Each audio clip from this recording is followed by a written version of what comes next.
Assalamualaikum warahmatullahi wabarakatuh. Selamat siang. Selamat bertemu kembali dengan saya, Ulfa Lisa Rahma, salah satu dosen pengampu mata kuliah PL 3131, Perencanaan Infrastruktur Wilayah dan Kota. Untuk pertemuan ke-6 kali ini, kita akan membahas mengenai pemodelan dalam perencanaan infrastruktur wilayah dan kota, khususnya untuk infrastruktur persampahan.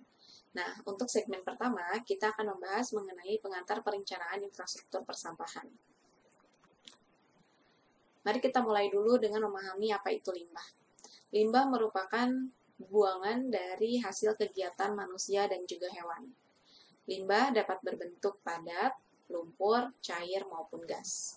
Limbah dibuang karena ia sudah tidak dapat dipergunakan lagi atau bisa dikatakan sudah tidak dibutuhkan lagi. Namun, seiring berjalannya waktu, kita mulai berinovasi dan mulai memahami bahwa sebenarnya limbah terkadang masih bisa digunakan. Maka dari itu berkembanglah konsep yang kita kenal 3R, reduce, recycle, dan reuse.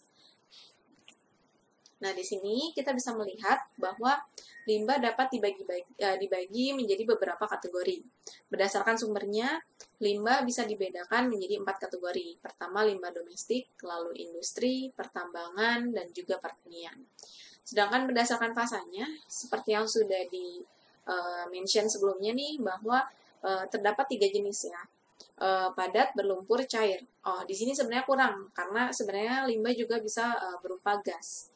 Kemudian berdasarkan sifat bahannya, dapat dibedakan menjadi limbah berbahaya dan beracun atau limbah B3, serta limbah non-B3 atau non-limbah B3. Ini biasanya limbah domestik yang dihasilkan dari aktivitas primer manusia. Apa sih sebenarnya bentuk dari limbah bahan berbahaya dan beracun? Ini biasanya bentuknya merupakan limbah-limbah yang dihasilkan dari hasil misalnya kegiatan pertambangan yang mengandung zat-zat yang berbahaya, atau yang paling mudah itu limbah-limbah yang ada di rumah sakit. Itu juga beberapa termasuk ke dalam limbah B3. Nah, untuk materi pada pertemuan ke-6, kita akan difokuskan hanya pada limbah domestik yang bentuknya padat, atau kita kenal dengan istilah sampah.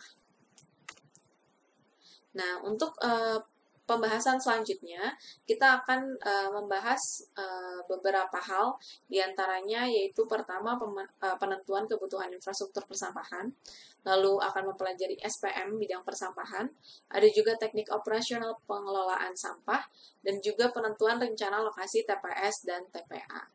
Sekian untuk segmen kali ini, terima kasih banyak, sampai jumpa pada segmen selanjutnya.